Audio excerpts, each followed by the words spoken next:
Pode assentar. Abra comigo a sua Bíblia no livro de Neemias, capítulo 1. Neemias, capítulo 1. O tema da nossa reflexão é o seguinte, pode soltar a imagem? Engrenagens bíblicas que nos conduzem ao sucesso. E nós vamos basear a série de reflexões que começaremos hoje no livro de Neemias.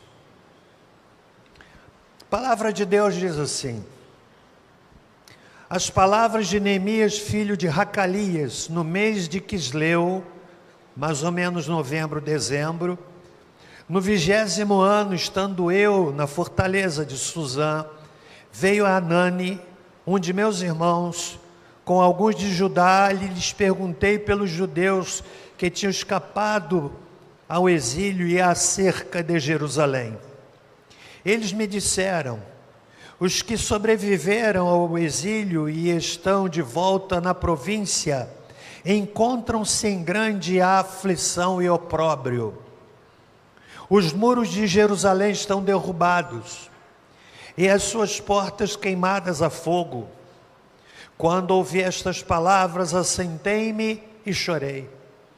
Lamentei por alguns dias e estive jejuando e orando perante o Deus dos céus.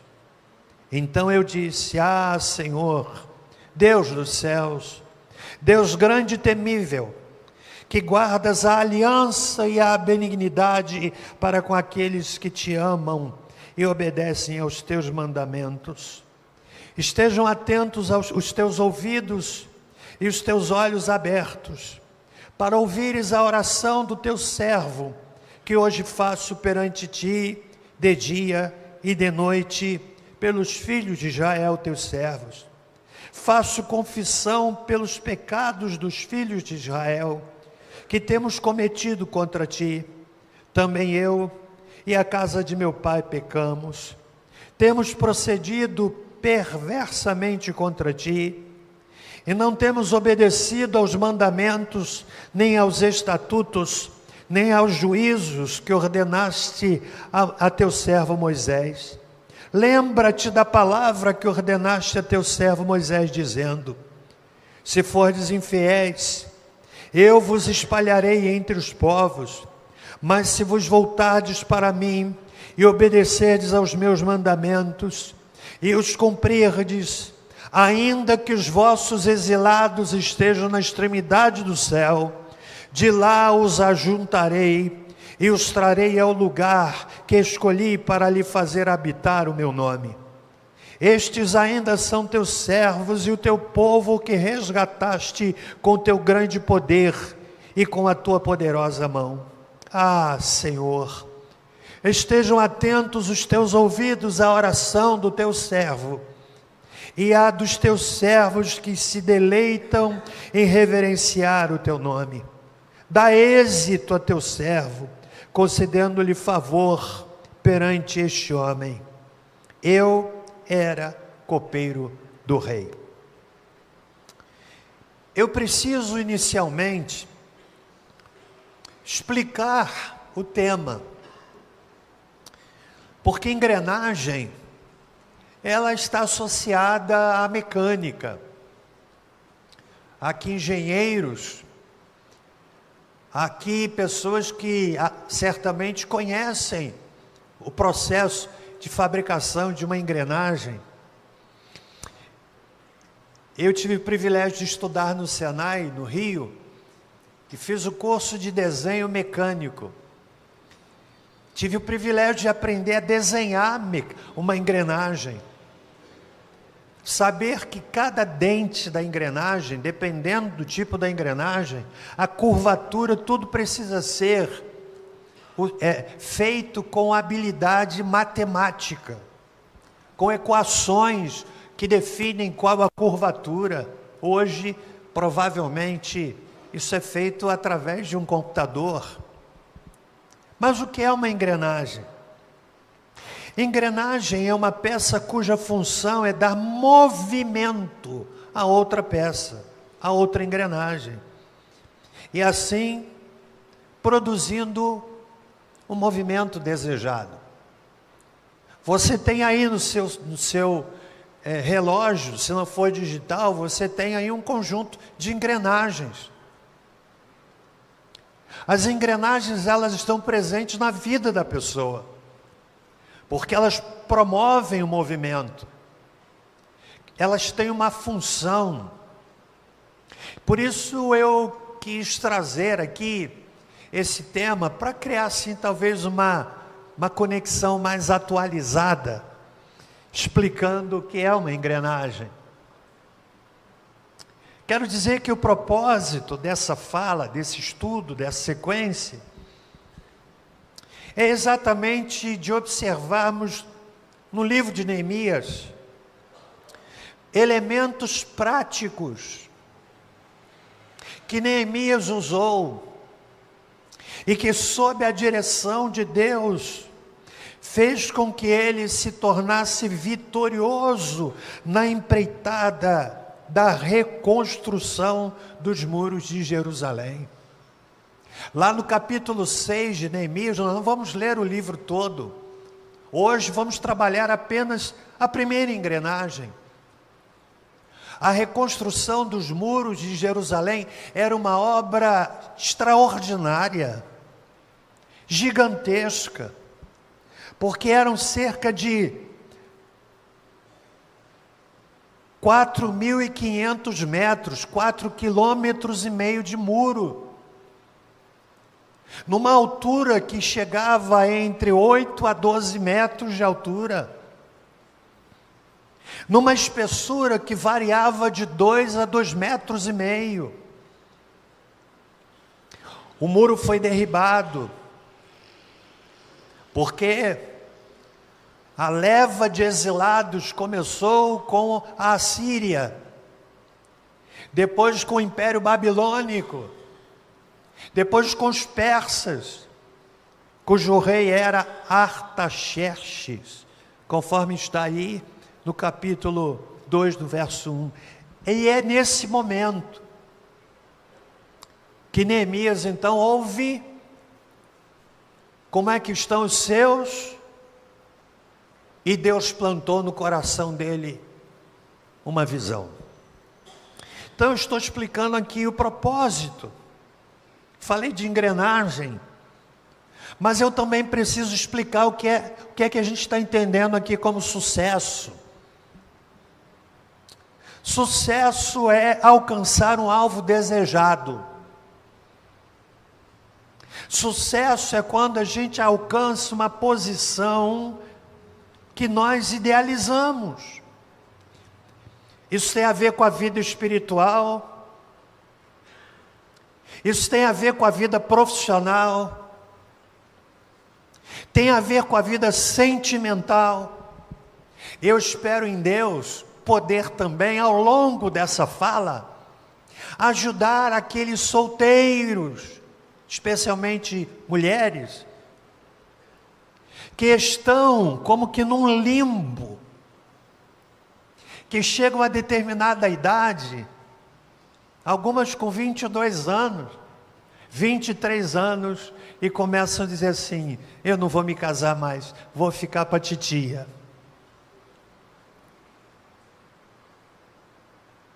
Aí eu leio a história de pessoas que com 80 anos estão casando.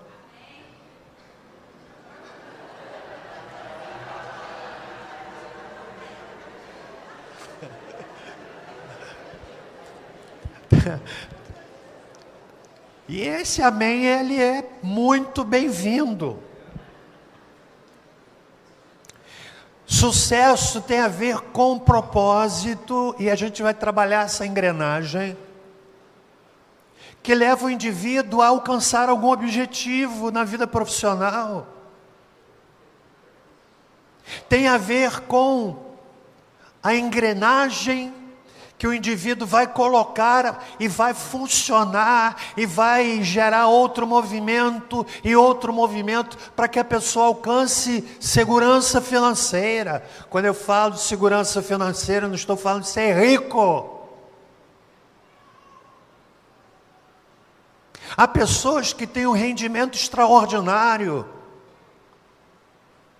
mas não são bons gestores das suas finanças. Porque a pessoa que tem o sucesso na vida financeira não é aquela que tem um contra-cheque extraordinário, mas é aquela que sabe fazer uma boa gestão das suas finanças. Eu já ouvi história de pessoas que ganhavam muito bem, mais de 100 mil reais, e não tinha uma casa própria, não tinha uma visão de futuro, não tinha uma visão de previdência. Quando eu falo previdência, não estou falando dessa máquina perversa de previdência promovida pelos governos, que fazem com que aquele homem, aquela mulher que se dedicaram, que se prepararam, que se capacitaram e aposentam e tem um declínio na sua vida por conta daquilo que vão receber numa fase da vida que já não podem mais oferecer. Então, o sucesso que a gente está pensando aqui é nesse sentido.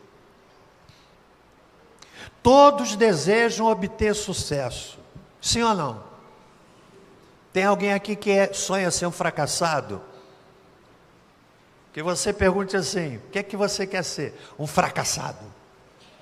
Se o indivíduo disser isso, tem que mandar para o médico. A doutora Carol, que é psiquiatra, não é psiquiatria só? Onde é que ela está? É psiquiatria? É? Então, não seja cliente.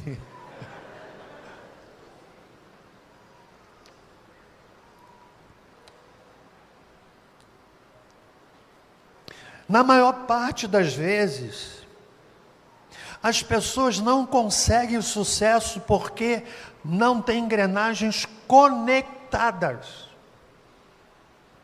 Por isso, nosso objetivo nesse estudo está em descobrir quais foram os elementos que aqui chamamos de engrenagens que provocaram, que levaram Neemias numa empreitada colossal a alcançar o objetivo em 52 dias, quase 2 meses. Imagine reconstruir o muro, 8 a 12 metros, 2 a 2,5 metros de largura, 4,5 quilômetros daqui até a rodoviária, dá mais ou menos 1,5 quilômetro. Imagine, mas os elementos, as engrenagens funcionaram. Por isso, irmãos, que deu certo. Há um texto aqui que a gente usou numa das pregações, que está lá em Gênesis capítulo 6. Eu não vou me apressar, tenho mais 17 minutos, pode ser que eu não consiga falar tudo hoje, e eu não vou cumprir a agenda, vai ser homeopático. Se você estiver interessado, você vai voltar domingo, porque a gente vai tocar aqui em algumas coisas que eu espero incomodem você. Há pessoas que espiritualizam tudo, não tem ação, estão apenas orando, pedindo: Deus me dá, mas Deus quer dar, é um Deus abençoador, mas o indivíduo não quer agir. Então eu espero que você saia daqui incomodado. Para os solteiros, eu vou ter uma palavra para você. E eu sei que vai trazer você domingo. Olha que texto lindo, gente, de Gênesis, capítulo 6, verso 1. Como os homens começaram a multiplicar-se sobre a terra, eles nasceram filhas e viram os filhos de Deus.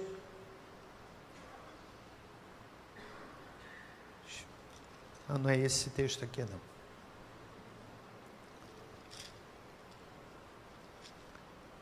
É o texto de capítulo 11. Capítulo 11. Ora, toda a terra toda tinha uma só língua.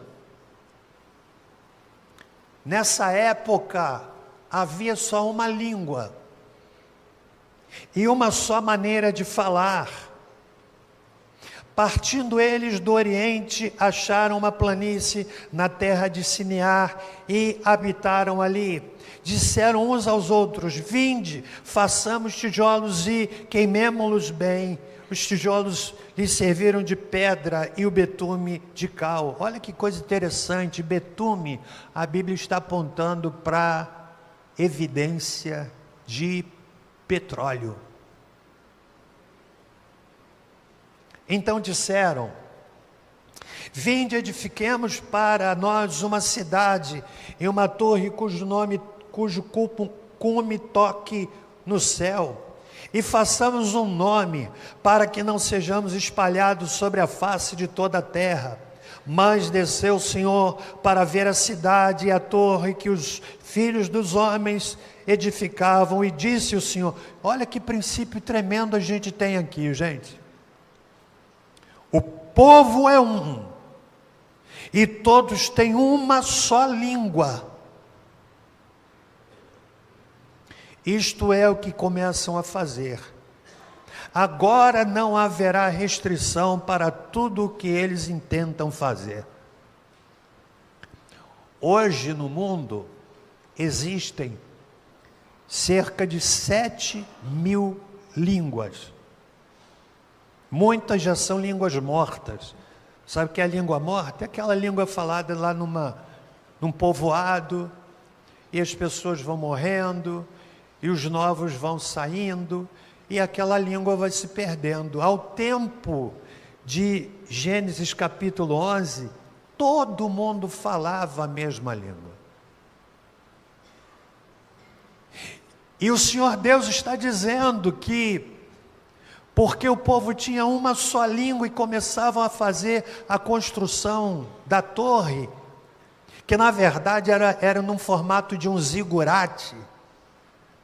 A ideia de torre redonda é uma ideia de influência medieval, influência europeia, mas era muito mais numa forma piramidal, que oferece até mais segurança.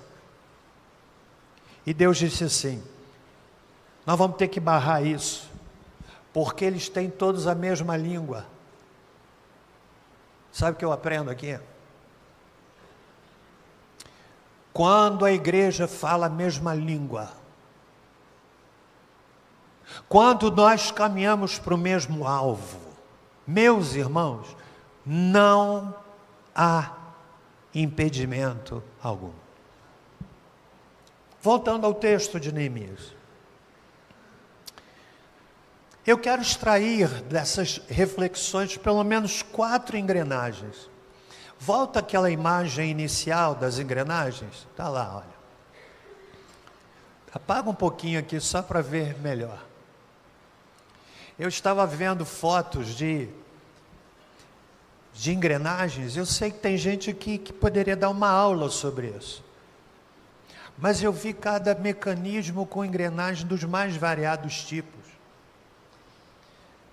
Engrenagens cônicas, convexas, côncavas, engrenagens cilíndricas, engrenagens cujos dentes eles eram todos não tinham um desenho retilíneo, E eu fiquei pensando, meu Deus, que ensinamento tremendo a gente tem com a engrenagem. Pode acender. Então eu quero falar de 4 engrenagens, que eu chamaria de o poder do propósito, o poder da oração, o poder do planejamento e também o poder da cooperação. Hoje eu quero começar falando sobre propósito. Engrenagens bíblicas que nos conduzem ao sucesso. Não há sucesso sem sacrifício. Você sabe que o pastor Reuel está lá em Água Santa, não é isso, Débora? Águas Claras. Lagoa Santa.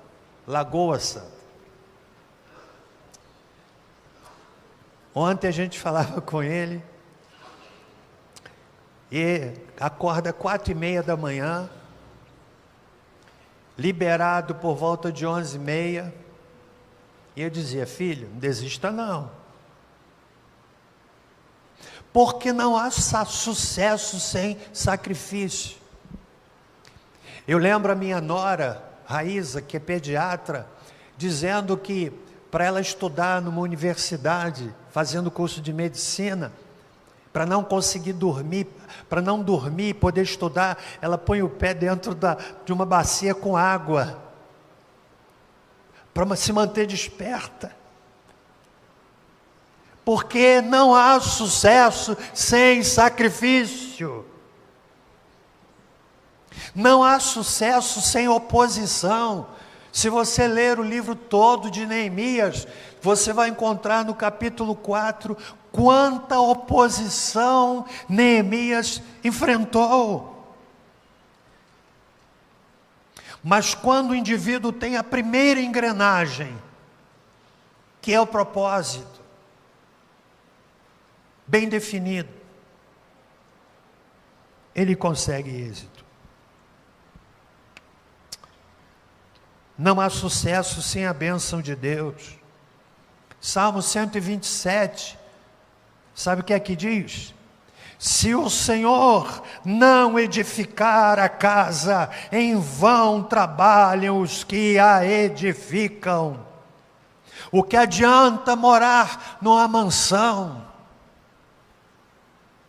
Eu tive a oportunidade, uma ocasião de entrar numa mansão, que é uma coisa colossal. Mas a mansão não é lar, é casa.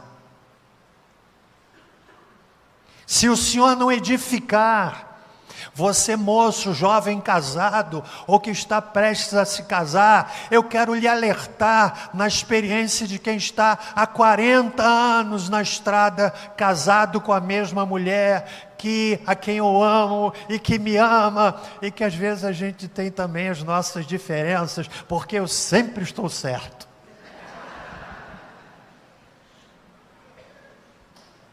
Se você começa sem a bênção de Deus,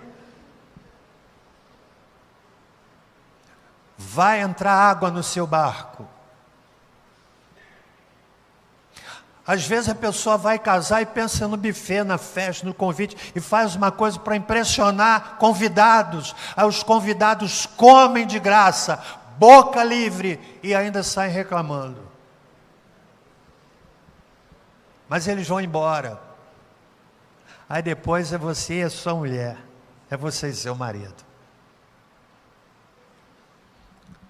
Peça a bênção de Deus, porque não há sucesso sem a bênção de Deus. Você viu aqui que nesse capítulo 1, a maior parte dos 11 versículos se constituem em uma oração. Do verso 5 ao verso de número 11 é uma oração. Jesus disse, sem mim nada podeis fazer. Então, qual foi o propósito aqui? Propósito, então, é o lugar onde você deseja chegar. Há o propósito geral de Deus e há o propósito específico de Deus. Eu tenho buscado pensar aquilo que a gente canta. Por exemplo, tem uma canção do ministério sai da tua terra, e a gente canta assim: sai da tua terra, ó filho meu. É uma palavra de Deus específica para quem? Para quem? Para Abraão. Eu pensei, como é que pode? É uma palavra de Deus para Abraão. Aliás, eu fiquei muito triste dia desses, sabe qual foi? Aquela canção,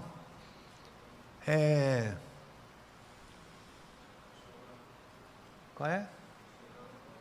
Não, está chorando por quê não? Uma canção Rio Azul. Além do Rio Azul.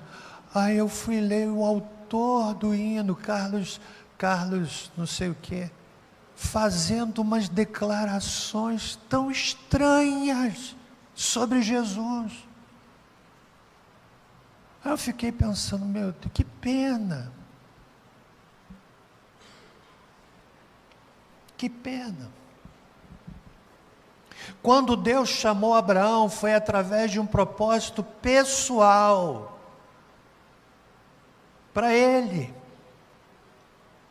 No caso do texto, Neemias teve um propósito, ele teve uma visão. E sabe como é que essa visão veio? Veio de algumas formas. E ela vem de algumas formas. Pode vir através de informação. O que aconteceu? Diz o texto, no verso 2: veio Anani, um de meus irmãos, com alguns de Judá, e lhes perguntei pelos judeus que tinham escapado do exílio e acerca de Jerusalém. Eles me disseram: os que sobreviveram ao exílio estão de volta na província, encontram-se em grande aflição e opróbrio. Ele teve uma informação. E aquela informação se constituiu para ele em um propósito.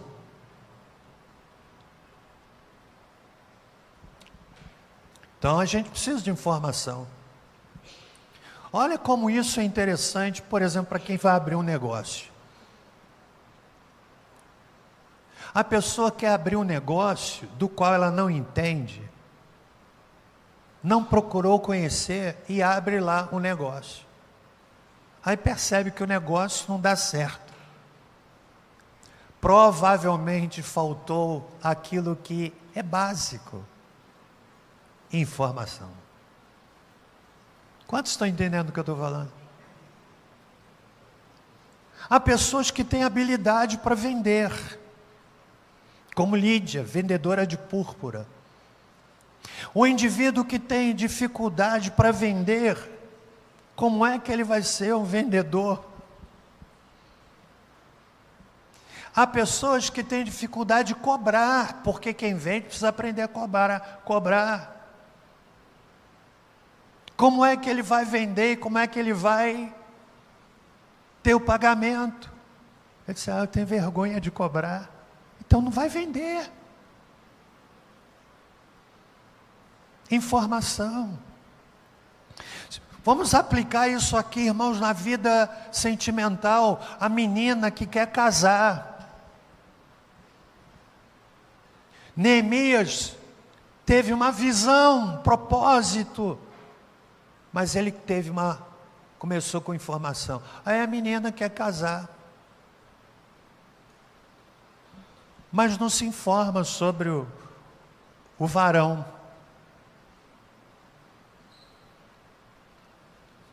Não quer saber se ele gosta de trabalhar. Não quer saber se ele gosta de tomar banho. É verdade, você sabia que tem gente que não gosta de tomar banho?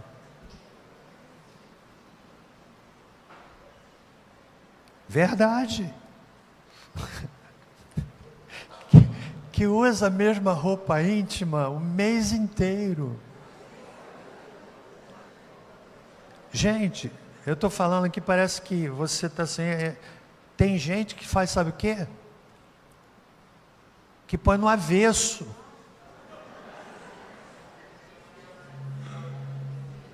Quem é que já ouviu isso em algum lugar?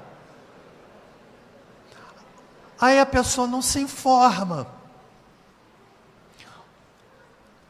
Eu estou tentando trazer a palavra para uma ação prática. Nós pregamos a santidade do namoro. Mas a menina precisa saber se o rapaz ele é homem mesmo. Ah, porque ele é saradão. O que tem de gente saradona?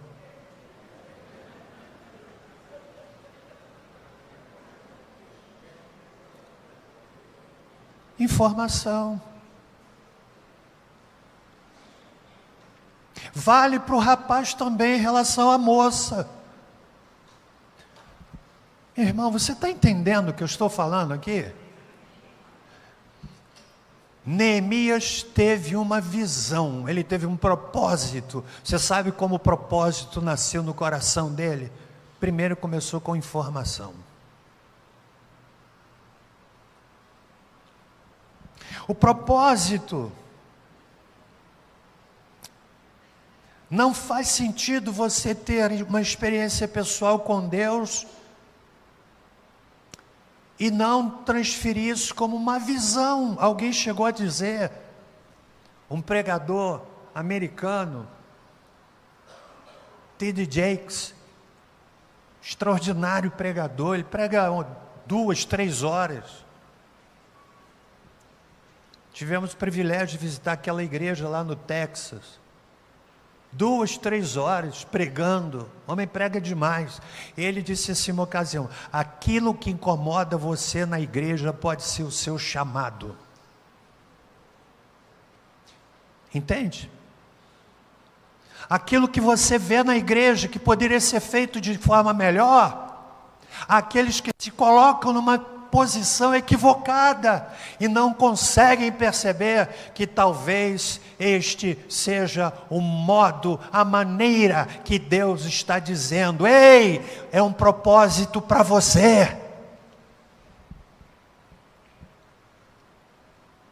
O propósito pode vir através de uma experiência pessoal com Deus. Eu vou pregar mais 5 minutos. Eu estou no meio do meu sermão, mas eu não vou até o fim, porque senão daqui a pouco você está pensando no seu almoço, está pensando na esposa ou no marido que não é crente, está esperando. Então eu não quero perder. Mas está abençoando você? Sim ou não? O propósito pode vir através de uma experiência pessoal com Deus. Ao longo dessas reflexões, eu vou precisar citar muitos exemplos que nós vivemos aqui como segunda igreja.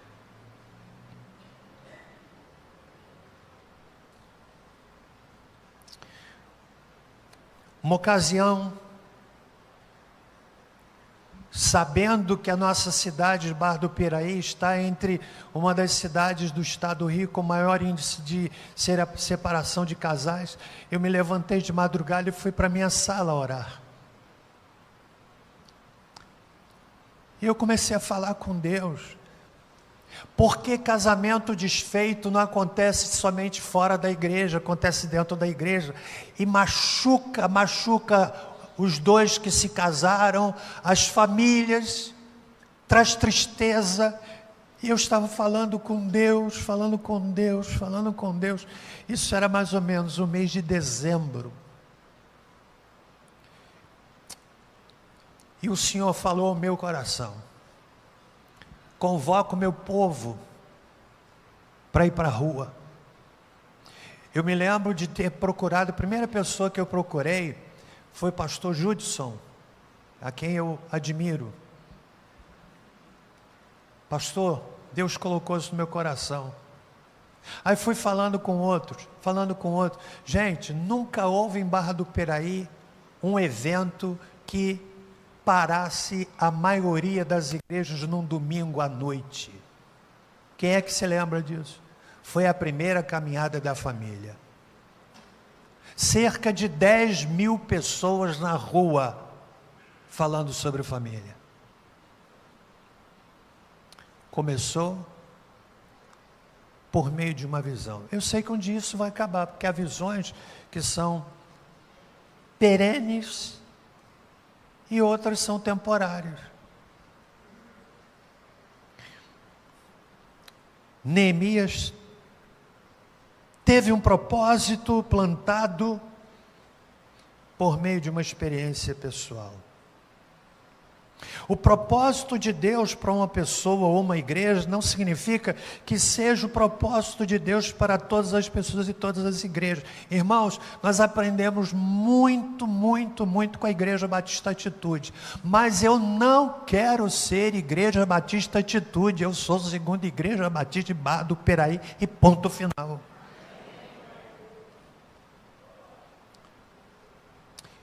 Essa semana eu vi uma coisa perturbadora de uma arquiteta.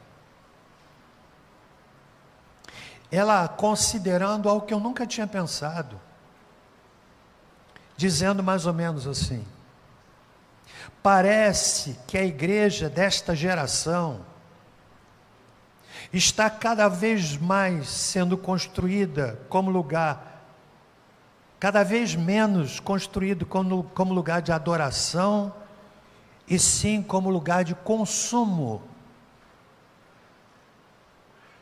Talvez isso explique essa febre de parede preta. Pessoalmente eu não vejo problema, mas isso é próprio em um teatro, entende? E ela dizendo, essa arquiteta, que em muitas igrejas a sua construção é muito semelhante à construção de um shopping, porque parece que a ideia não é de adoração, mas de consumo. Isso sem falar numa novidade que está acontecendo em algumas igrejas. Sabe qual é? O espaço VIP. Você sabe o que é o espaço VIP? É que uma determinada faixa é colocada para as pessoas que pagam mais, que compram, para ficarem mais perto da banda, do pregador. Então tem um espaço VIP. Será que só eu estou vendo isso? Quem é que já leu isso? E faz sentido então nós voltarmos e pensarmos em igreja. Igreja é para adoração.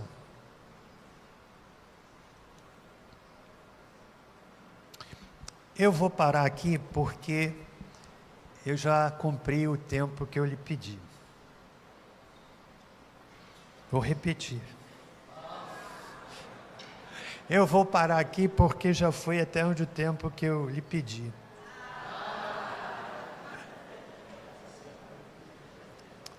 Que espontaneidade é essa aí?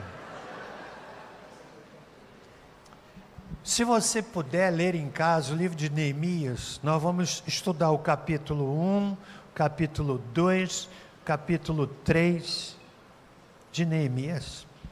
E vamos sacar dele esses princípios, essas engrenagens.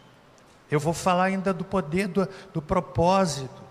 O propósito que Deus plantou no coração de Neemias foi tão forte que o tirou da zona de conforto. Qual é o propósito? Quero fazer uma pergunta para você. O que você imagina ser daqui a 5 anos? Qual é o projeto que você tem para a sua família daqui a 10 anos? Qual é o projeto que você tem para a sua família daqui a 30 anos? Eu, pessoalmente, já não tenho mais essa dinâmica de pensar assim, não. Mas você, menino, moço, que está na igreja, qual é o seu projeto? Qual é o seu propósito? Ou você cumpre na sua vida aquilo que o pagodeiro lá disse: vida leva eu vida, não tem negócio assim? Deixa a vida me levar, por aí fora. Ok? Deu para entender? Antes de finalizarmos, quantos foram abençoados a palavra dessa manhã? Você vai estar aqui no domingo que vem? Se Deus não chamar você? Vai estar mesmo? Nós vamos falar, dá para passar o vídeo da família? Congresso da família, tem um vídeo, não tem? Na passada no vídeo a gente vai orar encerrando o culto. Em um mundo que tenta destruir os valores, Ah, então é isso que quer de mim? Não, Chega. Ah, vai embora. nós escolhemos reconstruir. Deus é poderoso para restaurar a sua família e o seu casamento. Família não é apenas um conceito, é propósito. Você vai crescer e vai ser um grande homem de Deus. É chegada a hora de restaurar aquilo que Deus sonhou desde o princípio. Família para esta geração. Um congresso de renovo, cura e alinhamento. Dias 17 e 18 de maio. Amém. Na segunda igreja. Você está convidado a participar desse congresso. Foi anunciado aqui no sábado, início às 9 horas, mas vai ser às 14 horas. 14 horas, ok? Vamos ficar em pé. E eu quero pedir a você uma coisa. Se uma frase da pregação despertou em você alguma coisa, anote. Coloque aí eu não sei como é que é, se tem aquele da igreja, aquela hashtag. Se uma frase falou a você, eu não sei como é que funciona isso. Eu sou do tempo do celular. Eu sou do tempo que a gente lembrava. Tá complicado, hein? Então hashtag, aí põe uma frase. Teve alguma frase que essa frase foi forte? Alguém teve isso? Divulga essa frase. Marca essa frase, ok? Deus, muito obrigado pela experiência de culto desta manhã. Obrigado porque, mesmo com as limitações ainda da recuperação da enfermidade,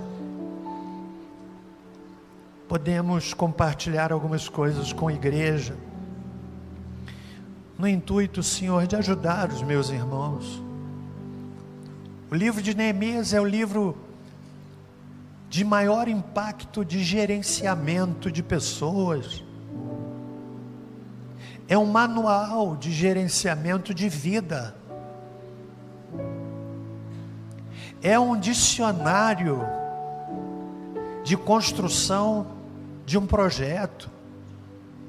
É um mapa que leva a alcançar um objetivo na vida espiritual, na vida profissional.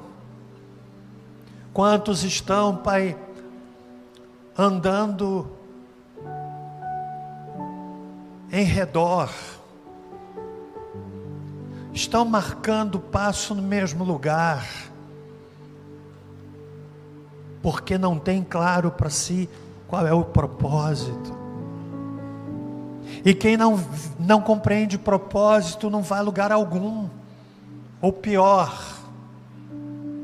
acaba no lugar errado. Por isso, Deus,